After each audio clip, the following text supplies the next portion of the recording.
Hmm. So how many feet in a mile? Oh, no. Don't do this.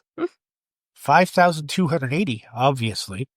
That's the sound a possum makes when it gets hit by a calculator. Like, why? Why is that even a number? Exactly, because today we're talking about America's weirdest love-hate relationship with the metric system. Or as I like to call it, the system that makes sense and the country that doesn't. Nice job writing this. That was you. This is the story of how the United States almost switched to metric and then didn't over and over and over again. It's a tale of pirates, presidents, NASA crashes, secret committees, and why your soda bottle is in liters, but your gas is in gallons. That's a very good question. Actually, I think I just noticed. What? Buckle up. We're going to 88 kilometers per hour. Not a Back to the Future reference. No, that's 88 miles per hour. Oh, well, okay. We Got the 88 part right. We can't say miles per hour. Then it's Back to the Future and they'll sue us. Let's start at the beginning. Let's start at the very beginning. Sorry. You told me not to play with this, but I'm going to have to now. Okay, let's start at the beginning. The metric system is basically the child of the French Revolution. And like most children of revolutions, it was born out of chaos, blood, and a desire to tell the church and monarchy to go jump in the Seine. Yes. It started in the 1790s. France was like, what if we based our entire system of measurement on logic and the earth instead of like a king's thumb or some barley corns? So they came up with the meter, defined originally as 1/10,000,000th of the distance from the equator to the North Pole. Very fancy, very Enlightenment. And everything was in powers of 10. No more 12 inches in a foot, 3 feet in a yard, 1,760 yards in a mile. Just move the decimal. Easy, rational, elegant. It was like science's love letter to measurement. By the early 1800s, most of Europe was starting to adopt it. Even Napoleon was like, fine, let's do this. Did Napoleon have to, climb up to the table to read the... Probably did. Meanwhile, in America... we were still counting stuff with sticks and shoelaces. Were? It's like girl measurements.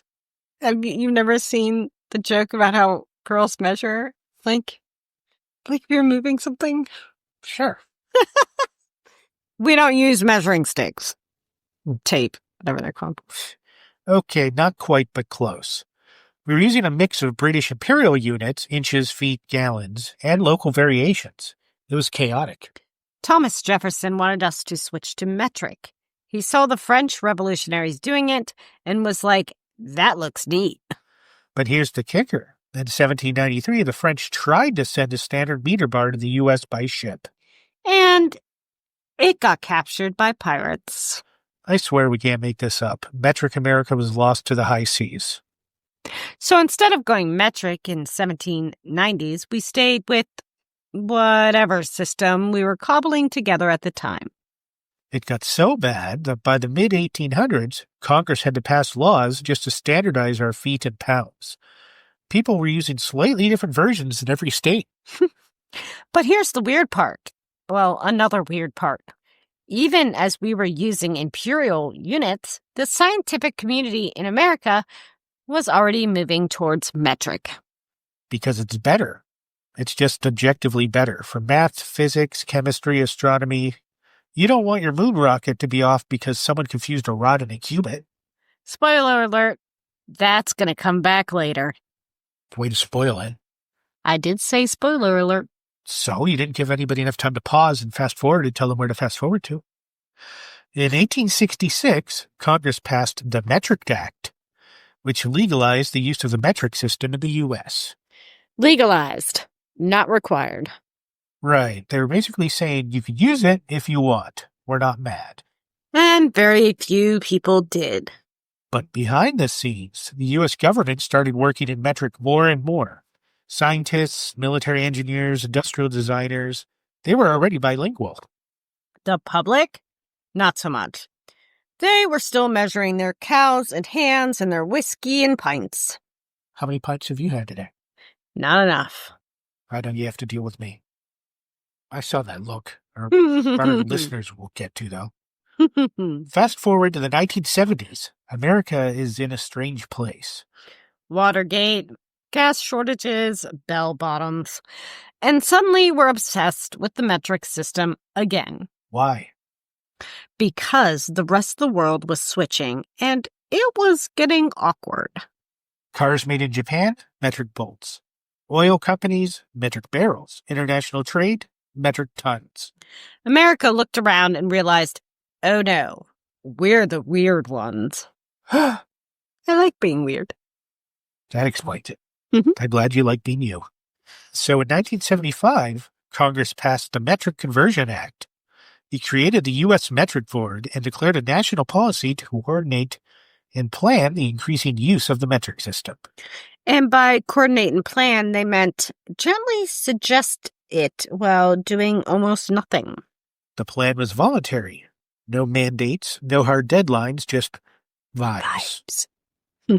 Then came along President Ronald Reagan in the 1980s, and he was like, this metric stuff smells too much like government planning. So in 1982, he abolished the Metric Board. Poof! Just like that, gone. And the U.S. went back to its comfort zone, a land where a tablespoon, a short ton, and a nautical mile all mean completely unrelated things. Okay, so by the 1990s, we're still not metric, but now it's costing us. Enter NASA. In 1999, NASA launched the Mars Climate Orbiter, a $327 million spacecraft. Its mission? To seek out new life and new civilizations. Or, study Martian weather, atmospheric data, the usual science-y space stuff. except, Somebody at Lockheed Martin was using imperial units, specifically pound-seconds of force. and someone else at NASA assumed it was metric, newtons. So the orbiter went into Mars orbit and then promptly burned up in the atmosphere. Gone. Poof. Because two systems couldn't agree on what a number meant. Imagine losing 327 million because America couldn't let go of the foot. And that wasn't the only case. Construction errors, medical dosage errors, even aviation disasters have been linked to metric-imperial confusion. You know that saying, pick a lane. We picked a whole spaghetti junction instead. So here we are in 2025 and we're still stuck. We live in a hybrid measurement dystopia. Your soda comes in liters, your gas in gallons, your gun ammo in millimeters, your oven in Fahrenheit, your drug prescription in milligrams. We are a nation of contradiction. Yes, we are. We cling to yards for football, but our 5K races are 5K. Sorry, I stole it. Because metric sounds athletic. The government mostly uses metric now, so does the military, medicine, science, tech, and the auto industry. But culturally, we are stubborn. And the public still thinks in feet, miles, pounds, and inches. We even tried switching our road signs in the 1970s. There were a few pilot programs, some signs in miles and kilometers. People freaked out. Congress pulled funding after like a week. We could land a rover on Mars, but tell people their speed limit is 100 and they'll start screaming socialism. To be fair, that does sound a bit fast. You're wrong. I know. I know how that works.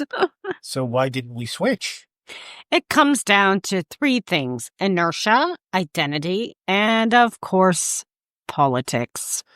First, inertia. People don't like change, especially when they don't see the immediate benefit.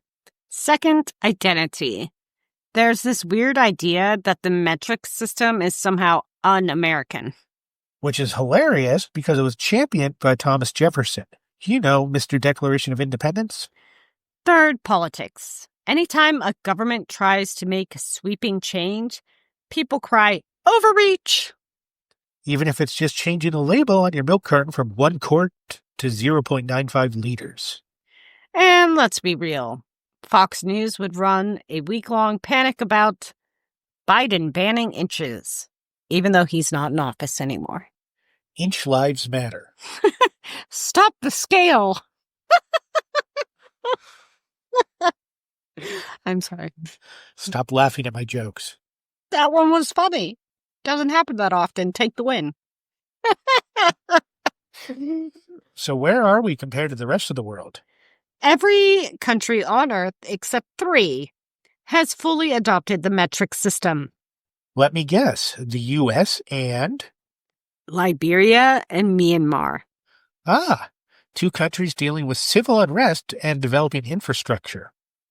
And us. We are the only wealthy, industrialized country still clinging to inches like a toddler to their favorite blanket. It's not just funny, it's expensive. Version errors cost businesses millions. International engineering is a nightmare. Education is harder. Meanwhile, metric kids are out there moving decimals around like they are playing Tetris. So is there any hope? Maybe. Slowly. Generation by generation, things are shifting.